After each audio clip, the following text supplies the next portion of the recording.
ധനമന്ത്രി കെ.എൻ. ബാലഗോപാൽ 2026-27 സാമ്പത്തിക വർഷത്തേക്കുള്ള ബഡ്ജറ്റ് വ്യാഴാഴ്ച അവതരിപ്പിക്കും. രണ്ടാം പിണറായി സർക്കാരിന്റെ അവസാന ബഡ്ജറ്റ് വരുന്ന തിരഞ്ഞെടുപ്പിൽ ഭരണ തുടർച്ച നേടാനുള്ള തുറുപ്പുചീട്ടാകുമോ എന്നാണ് കേരളം ഉറ്റുനോക്കുന്നത്. വമ്പൻ പ്രഖ്യാപനങ്ങൾക്ക് സാധ്യതയുണ്ടെന്നാണ് സാമ്പത്തിക വിദഗ്ധർ പറയുന്നത്. ലോക്സഭ തദ്ദേശ തെരഞ്ഞെടുപ്പുകളിലെ തിരിച്ചടി മറികടക്കാനുള്ള പ്രഖ്യാപനങ്ങൾ ബഡ്ജറ്റിൽ ഉൾപ്പെടുത്തേണ്ടിയിരിക്കുന്നു. ക്ഷേമ പെൻഷൻ വർധന, റബ്ബറിന്റെ താങ്ങുവില വർധന, ദാരിദ്ര്യ നിർമ്മാർജ്ജന പദ്ധതികൾ എന്നിവയെല്ലാം ബഡ്ജറ്റിൽ ഉണ്ടാകുമെന്നാണ് സൂചന. തെരഞ്ഞെടുപ്പ് കാലത്തെ ബഡ്ജറ്റ് ആണെങ്കിലും സമ്പൂർണ്ണ ബഡ്ജറ്റ് അവതരിപ്പിച്ച് ആദ്യ 6 മാസങ്ങളിലേക്കുള്ള വോട്ട് ഓൺ അക്കൌണ്ട് പാസാക്കും. ക്ഷേമ പെൻഷൻ 2500 രൂപയാക്കി ഉയർത്തൽ, സ്ത്രീ സുരക്ഷാ പദ്ധതി, യുവാക്കൾക്കുള്ള കണക്ട് ടു വർക്ക് സ്കോളർഷിപ്പ് എന്നിവയുടെ തുക വർദ്ധിപ്പിക്കാനും സാധ്യതയുണ്ട്. വയോജന ക്ഷേമം മുൻനിർത്തി സിൽവർ എക്കോണമിക്കായുള്ള നടപടികളും ബഡ്ജറ്റിലുണ്ടാകും. റബ്ബറിന്റെ താങ്ങുവില 250 രൂപയാക്കുക, കേവല ദാരിദ്ര്യ നിർമ്മാർജ്ജനം എന്നിവ ലക്ഷ്യമാക്കിയുള്ള പ്രഖ്യാപനങ്ങളും പ്രതീക്ഷകളിലുണ്ട്. ശമ്പള കമ്മീഷനെ നിയോഗിക്കാതെ കമ്മിറ്റിയെ നിയമിച്ച് 10 മുതൽ 15% വരെ ശമ്പള വർധനവ് നൽകിയേക്കും. വിരമിച്ചവർക്കായി അഷ്വേർഡ് പെൻ പദ്ധതിയും ബഡ്ജറ്റിലുണ്ടാകും. പൂർണ്ണമായും ഡിജിറ്റൽ സമ്പദ് വ്യവസ്ഥയിൽ അധിഷ്ഠിതമായ സുരക്ഷിതവും വൃത്തിയുള്ളതുമായ നഗരങ്ങൾ, പുറന്തള്ളൽ രഹിത മൊബിലിറ്റി, മാലിന്യരഹിത സംവിധാനങ്ങൾ, അപകടരഹിത നിരത്തുകൾ എന്നിവ അടിസ്ഥാനമാക്കിയുള്ള സുരക്ഷിതത്വവും വൃത്തിയുള്ളതുമായ നഗരങ്ങൾ, നവകേരള ആശയത്തിന്റെ സാക്ഷാത്കാരത്തിനുള്ള പദ്ധതികളും ഉണ്ടാകും. ഇത് സാക്ഷാത്കരിക്കുന്നതിന് നഗരവികസന പദ്ധതികളെ ഗതാഗത പദ്ധതികളുമായി യോജിപ്പിച്ച് സംയോജിത ഏകീകൃത നഗര ഗതാഗത സംവിധാനം കൊണ്ടുവരും. കടുത്ത സാമ്പത്തിക പ്രതിസന്ധിക്കിടെയാണ് ബഡ്ജറ്റ് അവതരണം.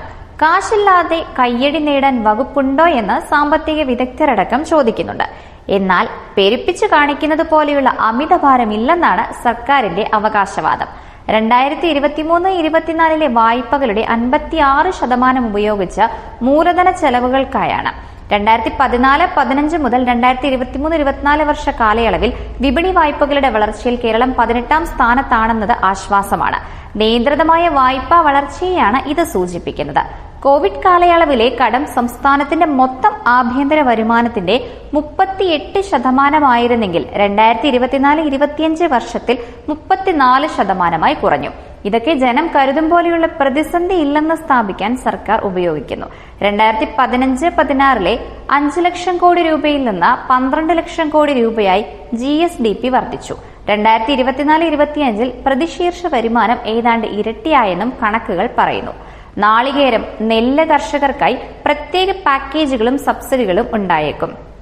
വിലക്കയറ്റം തടയാൻ സപ്ലൈകോ വഴിയുള്ള സബ്സിഡി സാധനങ്ങളുടെ ലഭ്യത ഉറപ്പാക്കാനും വില നിയന്ത്രണത്തിന് കൂടുതൽ തുക വകയിരുത്താനും ധനമന്ത്രി തയ്യാറായേക്കും. ലൈഫ് മിഷൻ പദ്ധതിയുടെ അടുത്ത ഘട്ടത്തിനായി തുക വകയിരുത്തും. സംസ്ഥാനത്തിന്റെ വായ്പാ പരിധി ഉയർത്തുക എന്ന ആവശ്യം കാലങ്ങളായി ഉന്നയിക്കുന്നതാണ്. കേന്ദ്ര സർക്കാരുമായുള്ള ധനവിനിമയ തർക്കങ്ങൾ, കടമെടുപ്പ് പരിധിയിലെ നിയന്ത്രണം, GSTയിലെ കുറവ്, ഈ മട്ടിൽ പ്രതിസന്ധികൾ ഏറെയുണ്ട്. എന്നാലും പ്രതീക്ഷ തരുന്ന ഘടകങ്ങളുമുണ്ട്. ഉയരുന്ന സംസ്ഥാന വരുമാനം, 16ാം ധനകാര്യ കമ്മീഷൻ റിപ്പോർട്ട്, GST കുറച്ചിട്ടും വരുമാനത്തിൽ കാര്യമായി ഇടിവ് വരാത്ത സാഹചര്യം എന്നിവയെല്ലാം അനുകൂലമാണ്. കാര്യമെന്തായാലും ബഡ്ജറ്റ് പെട്ടിയിൽ നിന്ന് വോട്ട് പെട്ടിയിലേക്കുള്ള ദൂരം കുറയ്ക്കുക എന്നതാണ് ധനമന്ത്രിക്ക് മുന്നിലുള്ള ഒരു മുഖ്യ വെല്ലുവിളി. ഇടുക്കി ലൈവ് വാർത്തകൾ നിങ്ങൾക്കായി അവതരിപ്പിച്ചത്. Looking for the latest laptops? Looking for the best offers? Let's go to our expert. Oxygen, the laptop expert.